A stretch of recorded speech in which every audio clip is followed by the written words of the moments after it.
Assalomu alaykum hurmatli kuzatuvchilar. Chortoqdagi obyektimizga yuborganmiz. Bu tomimizda o'tkal yo'l berganmiz. Mana ko'rishingiz mumkin, choklarni umuman o'zgargan emas. Mana sifatiga ko'rib baho berasizlar.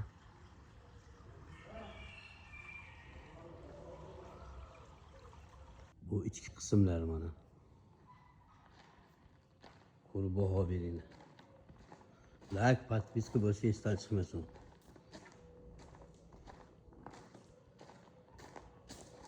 Motorlarimiz choklar.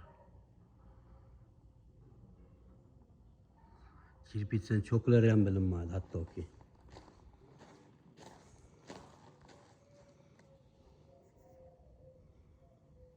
Klientimizga ishimiz sifati yoqib, bu yoqqa ham qurilish qilgan ekanlar, meni chaqirdilar. Bu yog'i ham sifatli, chiroyli qilib beramiz, xudo xolisa.